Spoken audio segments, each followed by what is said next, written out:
فصل الصلاۃ قرۃ، نماز ٹھنڈک ہے. حقیقت الصلاۃ، نماز کی حقیقت.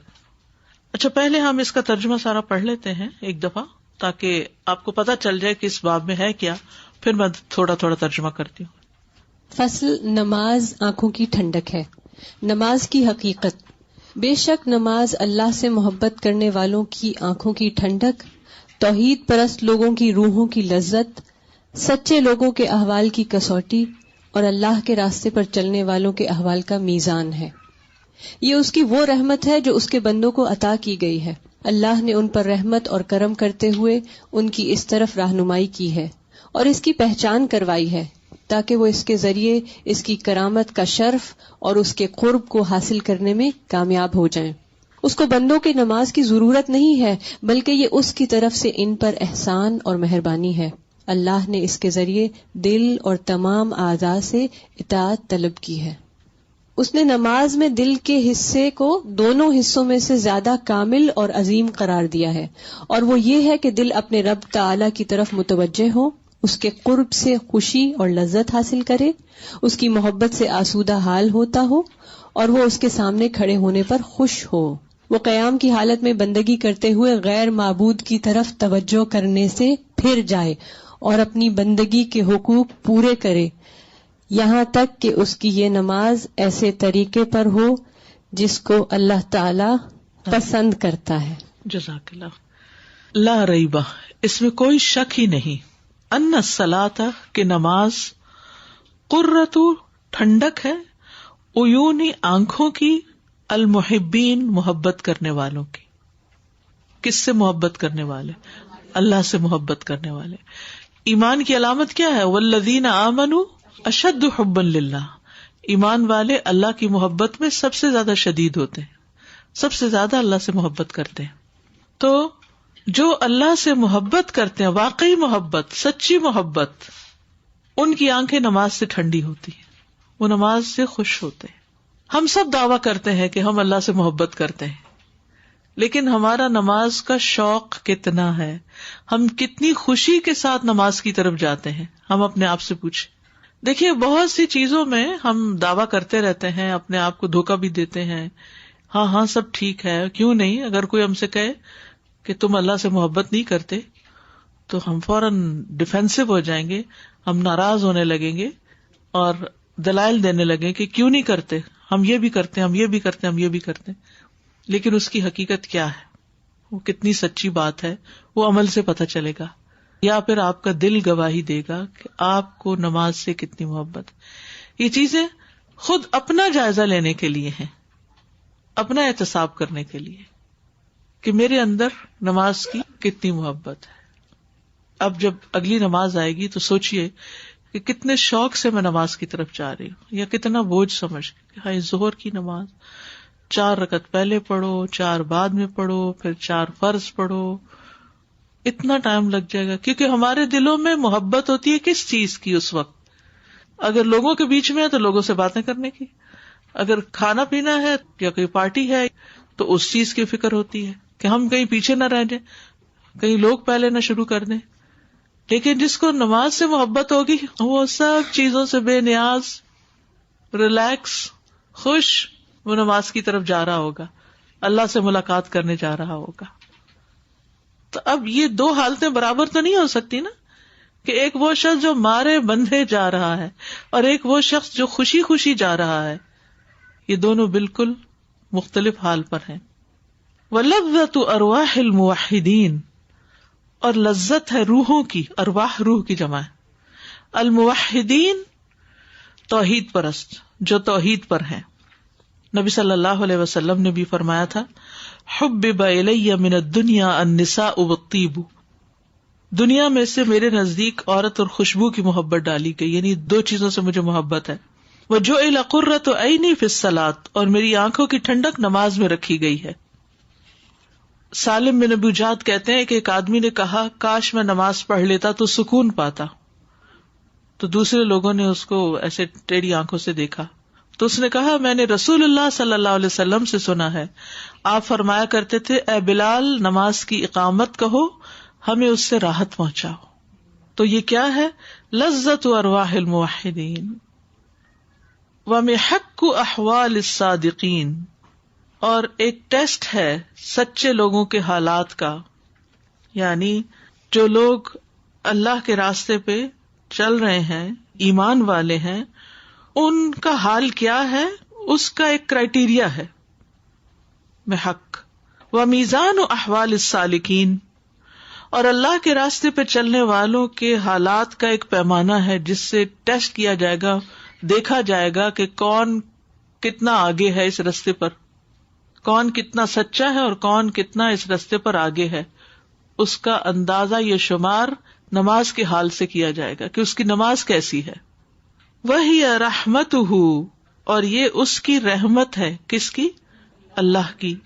المہدات، جو ہدیہ دی گئی ہے، انعام کے طور پہ دی گئی ہے یا تحفے کے طور پر دی گئی ہے، الی عبیدہ، اس کے بندے کو۔ یعنی نماز جو ہے اللہ کی طرف سے ایک تحفہ ہے، اس کی رحمت ہے۔ قرآن مجید میں بھی آتا ہے اللہ کی یاد کا ذریعہ ہے، وَأَقِمِ الصَّلَاةَ لِذِكْرِي، حدیث میں آتا ہے کہ یہ اللہ کے قرب کا ذریعہ ہے۔ رسول اللہ صلی اللہ علیہ وسلم نے فرمایا، اے کعب بن عجرہ، نماز قربت کا ذریعہ ہے، اللہ کے قریب ہونے کا ذریعہ۔ تو کون کتنا قریب ہے یہ دیکھا جائے گا کہ اس کے اندر نماز کا کتنا شوق ہے۔ سجدہ کرتے ہوئے انسان سب سے زیادہ اپنے رب کے قریب ہوتا ہے، تو کثرت سے دعائیں بھی کرنی چاہیے۔ اور یہ بات نبی صلی اللہ علیہ وسلم کے زمانے میں مشرکین کو بھی پتا تھی کہ انہیں نماز اپنے بیٹوں اور اپنے اموال ہر چیز سے زیادہ محبوب ہے۔ ابو ہریرہ کہتے ہیں کہ رسول اللہ صلی اللہ علیہ وسلم نے زجنان اور عثفان کے درمیان پڑاؤ ڈالا تو مشرکین نے کہا، بے شک ان لوگوں کی ایک نماز ہے جو انہیں اپنے آباء و اجداد اور اپنے بیٹوں سے بھی زیادہ محبوب ہے، وہ عصر کی نماز ہے۔ تو جب یہ وہ نماز پڑھنے لگیں گے تو اکٹھے ان پر حملہ کر دیں گے، یعنی اس وقت ان کو پھر باقی سب چیزیں بھول جاتی ہیں۔ ہداہم الیہا، اللہ نے ان کی رہنمائی کی ہے اس کی طرف۔ یہ اللہ کا کتنا بڑا انعام ہے کہ اس نے ہمیں نماز عطا کی ہے۔ وعرفہم بہا، اور اس نے ان کو اس کی پہچان کرائی ہے، رحمتم بہم، ان پہ رحمت کرتے ہوئے، واکراما لہم، اور ان کو عزت بخشتے ہوئے۔ یہ اللہ نے ہمیں عزت بخشی ہے، اپنی رحمت ہم پر کی ہے کہ ہم نماز ادا کریں۔ لِيَنَالُوا بِهَا شَرَفَ كَرَامَتِهِ، تاکہ وہ پا سکے اس کے ذریعے اس کی کرامت کا شرف، وَالْفَوْزَ بِقُرْبِهِ، اور اس کے قرب کی کامیابی۔ یعنی اللہ سبحانہ وتعالیٰ کو نماز کی ضرورت نہیں، اللہ سبحانہ وتعالیٰ نے بندے کو ایک ایسا طریقہ، ایک ایسی چیز دے دی ہے جس کے ذریعے وہ اللہ کے قریب ہو سکتا ہے۔ اچھا، اس کو ایک مثال سے سمجھیے۔ جب آپ کسی انسان سے محبت کرتے ہیں تو کیا آپ کا دل چاہتا ہے کہ آپ اس کے قریب ہوں؟ چاہتا ہے نا؟ پھر آپ بہانے ڈھونڈتے ہیں نا کہ کیسے قریب ہوں، طریقہ تلاش کرتے ہیں۔ قدرتی بات ہے، بڑے بڑے جو سیلیبریٹیز ہیں، لوگ ان کے فین ہوتے ہیں، وہ کیا کیا طریقے اختیار کرتے ہیں۔ جیسے کوئی میچ ہوتا ہے تو عام طور پر آپ دیکھیں جو آگے والی سیٹس ہوتی ہیں ان کے ٹکٹس مہنگے ہوتے ہیں، کتنے ہزاروں ڈالر میں بعض اوقات ہوتے ہیں، اور وہ فینس جو ہیں وہ پے کرتے ہیں۔ کیوں کرتے ہیں؟ محبت میں، انہیں قریب ہونا ہے، اپنے پلیئر کو، کھلاڑی کو دیکھنا قریب سے کہ وہ کیسے ایکشن کر رہا ہے۔ تو یہ قدرتی بات ہے کہ جس کو اللہ سبحانہ تعالی سے جتنی زیادہ محبت ہوگی وہ اتنا زیادہ نماز کی طرف جائے گا تاکہ وہ اللہ سے قریب ہو سکے۔ والفوز بقربہ لا حاجۃ منہ الیہ، نہیں کوئی حاجت اس کو ان کی طرف جانے کی، یعنی اللہ کی طرف جانے کی حاجت بندوں کو ہے، اللہ کو حاجت نہیں بندوں کی طرف آنے کی۔ ساری کائنات اس کے آگے جھکی ہوئی ہے، سجدے میں ہے، تسبیح کر رہی ہے۔ کل قد علم صلاتہ و تسبیحہ، ہر ایک کو اپنی نماز اور تسبیح آتی ہے، سب کر رہے ہیں۔ کیا اللہ تعالیٰ کو ایسی مخلوق کی کمی ہے کوئی کہ کوئی اور نماز نہیں پڑھا تو لوگوں کو فرض کریں اور یہ اس کو ادا کرنا شروع کریں؟ نہیں، بندوں کو ضرورت ہے۔ بندے چاہتے ہیں کہ اللہ تعالیٰ کے قریب ہو سکیں، بندوں کو اللہ کی محبت چاہیے، بندوں کو ٹھنڈک چاہیے، بندوں کو اللہ کی رحمت چاہیے۔ تو اس لیے اللہ سبحانہ تعالیٰ ان پر اپنی رحمت کرتے ہیں. بل منتن و فضلن، بلکہ یہ احسان ہے اللہ کا اور فضل ہے، منہ علیہم، اس کی طرف سے ان پر.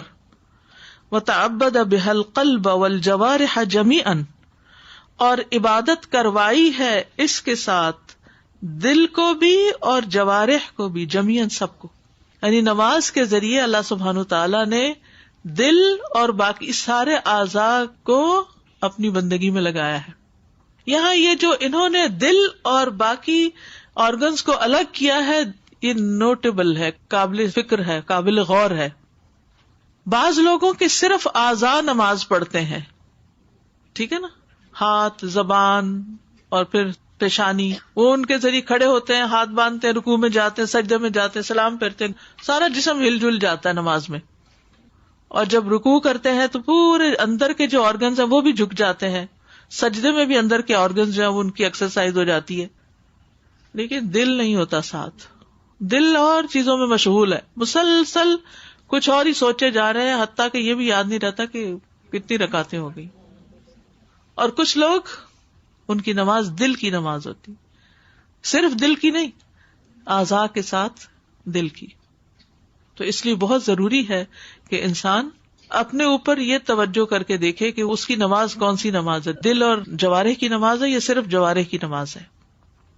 وَجَعَلَ حَظَّ الْقَلْبِ مِنْهَا أَكْمَلَ الْحَظَّيْنِ، اور اس نے رکھ دیا ہے حصہ دل کا اس میں سے سب سے مکمل حصہ، دو حصوں میں سے، یعنی دو حصوں میں ہے نا نماز، کوئی جوارح کا حصہ ہے، کوئی قلب کا حصہ ہے. تو یہ قلب کا جو حصہ رکھا ہے یہ جو ہے اکمل الحظین ہے، وَأَعْظَمَهُمَا، اور ان میں سب سے بڑا حصہ دل کا حصہ ہے. وَهُوَ، اور وہ کیا ہے، اقبالہ علی ربہ تعالی، اپنے رب کی طرف متوجہ ہونا. اب پریکٹیکل ٹپ یہ ہے کہ جب آپ نماز کی طرف جائیں تو اپنے دل کی حالت پر غور کریں، دل کو اللہ کی طرف متوجہ کریں اور سوچیں کہ انی ذاہب الی ربی، میں اپنے رب کی طرف جا رہا ہوں، رب کی ملاقات کے لیے جا رہا ہوں. یعنی دل سے خوشی محسوس کریں، دل کی رغبت شامل کریں. اور اگر وہ خالی ہے نا اس محبت سے اللہ کی، تو مانگے اللہ کی محبت، اللہ اپنی محبت دے دے. اور ایمان ہوتا بھی یہ ہے کہ انسان دل سے محسوس کرتا ہے اپنے رب کو، ایک شعور کے ساتھ نماز ادا کرتا ہے. وَهُوَ إِقْبَالُهُ عَلَى رَبِّهِ تَعَالَى وَفَرَحُهُ، اور اس کی خوشی، وَتَلَذُّذُهُ بِقُرْبِهِ، اور اس کے قرب کی لذت. پھر اپنا جائزہ لیں کہ کیا مجھے نماز پڑھ کے خوشی حاصل ہوتی، کوئی لذت ملی مجھے. جیسے ہم کھانا کھاتے ہیں اور اگر مزے کا کھانا کھائے تو اس کے بعد ہماری کیفیت کیا ہوتی ہے، کیا فیلنگ ہوتی ہے، ذرا سوچیں. اس کو یاد کر کے بھی خوش ہو جاتے ہیں، جی زیادہ بھی کھا لیتے ہیں. تو جس کو نماز میں لذت آنے لگتی ہے اس کی نماز لمبی بھی ہو جاتی ہے، اس کے نوافل بھی ہونے لگتے ہیں. پھر وہ صرف فرض پڑھ کے نہیں بھاگتا.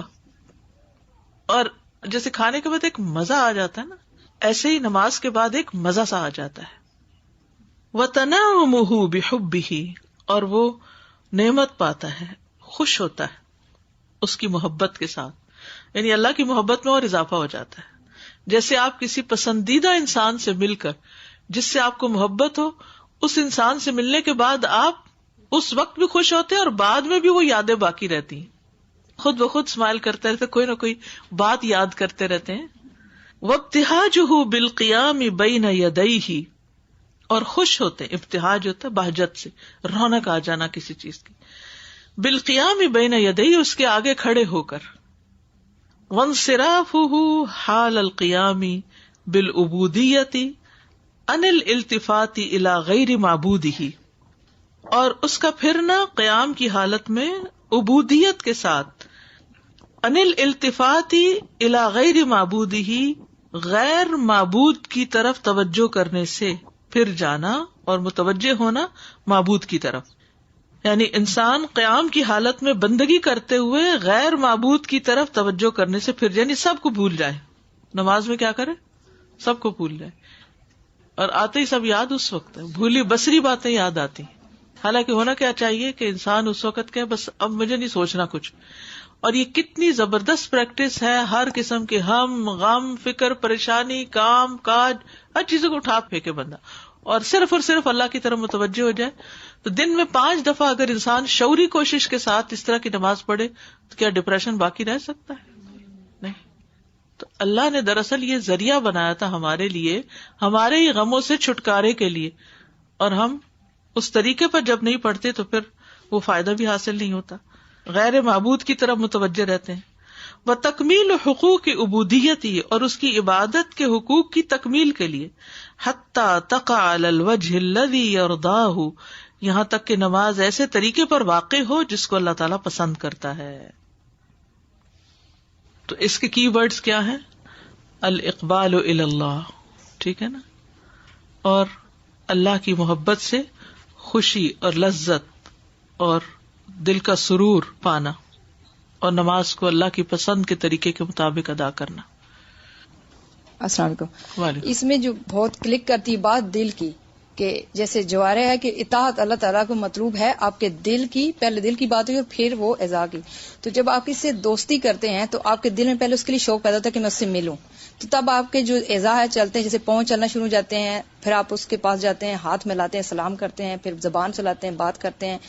پھر اس کے بعد اگلا سٹیپ آتا ہے اس کے اوپر خرچ کرنے کے لیے. جیسے آپ دوستی کو پھر آپ نے جیسے شادی کرتے ہیں، یا پھر اس کے بعد ڈائمنڈ کے رنگ ڈال دیا یا گولڈ جو بھی، تو اس کے بعد سٹیپ آتے ہیں جو اس کے لیے پھر قربانی مانگتے ہیں. جیسے ابراہیم علیہ السلام نے اللہ سے محبت کی، عشق کیا، تو پھر اس کے لیے اپنے بیٹے کو قربان کر دیا. تو پھر یہ سٹیپ جو آگے آپ کو تقوی کے اعتبار سے اوپر لے جاتے ہیں، پھر وہ محبت بڑھتی ہے. یہ ایک ذریعہ ہے، دوستی ہے اللہ سے، ملاقات ہے، اور اس کے بعد آگے پھر یہ جو خرچ کرنے والی بات ہے، قرآن میں بھی آتا ہے کہ وہ مومن ہے جو خرچ کرتے ہیں. تو یہ پھر آپ جو بھی جو چیزیں خرچ کریں، مال ہو یا پھر آپ کا، سب سے پہلے نفس قربان کرنا، قربانی مانگتا ہے. تو قربانی جتنی کرتے جائیں گے پھر اس کا دل کہتے ہیں نا کہ جس کا دل نماز میں اللہ کے آگے نہیں جھکتا وہ باقی چیزوں میں بھی نہیں جھک سکتا. جس کا دل نماز میں اللہ کی طرف متوجہ ہو جائے اس کے لیے باقی اطاعت بھی آسان ہو جاتی. تو باب کا عنوان جو ہے وہ حقیقت صلاۃ ہے. تو نماز کی حقیقت کیا سمجھ میں آتی ہے؟ کوئی اور بات کرے گا؟ نماز درست ہو جائے تو ہر چیز درست ہو جائے گی. اور یعنی یہ جو ساری باتیں یہاں لکھی ہوئی نا کہ اللہ تعالیٰ کی رحمت ہے، اللہ تعالیٰ کی طرف سے ہدایت ہے، اللہ تعالیٰ کی پہچان کا ذریعہ ہے اور عزت و اکرام کا ذریعہ ہے. تو واقعی کبھی ہم نے اس پوائنٹ آف ویو سے نہیں سوچا تھا نماز کو کہ یہ ہمارے لیے کتنے بڑے آنر کی بات ہے کہ اللہ سبحانہ و تعالیٰ نے ہمیں یہ نعمت عطا کی ہے کہ ہم اس کے ذریعے سے اللہ تعالیٰ کا قرب اور اس کی رضا حاصل کریں. اور یہ تحفہ ملا کہاں تھا؟ معراج. باقی احکامات اترے ہیں زمین پر اور نماز دی گئی ہے آسمان پہ بلا کے.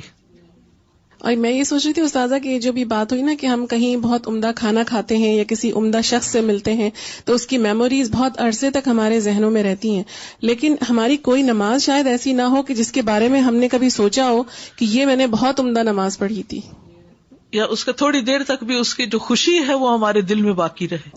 یعنی کہ وہ ایک خوشی کی کیفیت جو ہے، وہی لذت کی کیفیت جو ہے، کسی بھی چیز سے لطف اٹھانے کے بعد جو ایک کیفیت آتی ہے، وہ کیفیت ہمیں اپنے آپ سے پوچھنا چاہیے کہ نماز ادا کرنے کے بعد ہمارے اوپر کچھ آتی ہے. یعنی ہم پہلے سے کوئی بہتر انسان بن جاتے ہیں دل کے اعتبار سے، عمل کے اعتبار سے، اخلاق کے اعتبار سے. ہم تو مینٹلی پہلے ہی سائن آؤٹ کر جاتے ہیں، نماز سے نکلنے سے پہلے ہم نماز سے نکل چکے ہوتے ہیں ذہنیت سے. جاتے ہوئے ارادہ نہیں ہوتا اور واپسی پہ اس کو کیری نہیں کر کے آتے. سائن ان بھی لیٹ کرتے ہیں، سائن آؤٹ بھی جلدی کرتے ہیں. صحیح. یہ جو بات ہے نا استاذہ کہ قلب اور جوارح کے ساتھ عبادت، حقیقی عبادت کے، واقعی ہم آج سے اپنے آپ کو یہ ریمائنڈ کراتے رہیں کہ میں جا رہی ہوں نماز پڑھنے دل اور جوارح دونوں کے ساتھ. صرف اس کے ظاہری پہلو کے ہاتھ کہاں تک اٹھانے ہیں، سجدہ کہاں کرنا ہے، تشہد کی انگلی کہاں اٹھانی ہے، یہ چیزیں بھی امپورٹنٹ ہیں، لیکن صرف اتنی کافی نہیں ہے. انسان اپنے ساتھ ہی ہوتا ہے ہر وقت، لیکن سب سے زیادہ اپنی نیت کو اسیس کرنا مجھے مشکل لگتا ہے. نماز کی آج جو چیز پہلے بھی پتا تھی لیکن ایک دم سے جو کلک کی ہے کہ یہ اپنے آپ کو اسیس کرنے کا طریقہ ہے کہ آپ کہاں کھڑے ہیں اور آپ کی محبت اور آپ کی نیت کہاں پہ کھڑی ہے. یعنی وائی پرے کا آنسر ہے بیسیکلی اس میں. السلام علیکم. وعلیکم السلام. I was just thinking that how when we are going to school or university or when you're going to work, most of them put their heart and soul in their jobs and work or whatever they do. Even like when we bring up our kids, like our whole life revolves around those things. How come when we want to pray our salah, we don't give that much or 110% or 200% of that to Allah subhanahu wa ta'ala? Imagine we're standing in front of Allah and yet we just do it up and down like a fowl pecking. like our handpicking, but we don't realize that the importance of standing there with khushu, or as you said, if you put your heart and your soul. I really like that part when you say the heart and the limbs have to get into it, and it's true. Our life revolves around everything but salah. And it's so true. And I think that's one thing we should all put in our group chats or whatever, that how are we before and after our salah? Yes. It's so important. I found after we did the course with Sister Maryam in Ramadan, alhamdulillah, before that, and then in Ramadan, when I was going for Salah and for Taraweeh and for Qiyamul Layl, it was amazing. I felt it was like something out of this world, honestly. It was so beautiful, alhamdulillah. One thing that I really liked was how he said that la hajatan minhu ilayhim, like he has no need of us. And yet when we are praying salah, he is giving us rest and coolness and freshness. So it's like when you meet people, such a drag. You have to get ready, you have to drive, you have to go to their house. It takes so much effort out of you, and when you come back, you're tired too. But with Allah, you're gaining so much every time that you meet Him. And then how he talked about earlier that salah is a gift of mercy from Allah. And I was thinking about when you're missing someone, you're so desperate to see them. Like you feel tortured inside, okay, when am I going to meet them? And you have this startup, okay, wo kab aayenge, and this anticipation. And I feel that this is what salah does for you. Like when you're missing Allah subhanahu wa ta'ala, when you have read something, or you have this loneliness or this void in your heart, ke main kisse jaake baat karoon, and who do I say this to? You go to meet Allah, and that mercy comes, and you feel sort of like whole, you feel full. And then you know that when you're going to go meet Allah, you can talk to Him and say, I used to meet you in salah, and now I'm meeting you in person. Okay, Jazakallah. Muhammadur Rasulullah.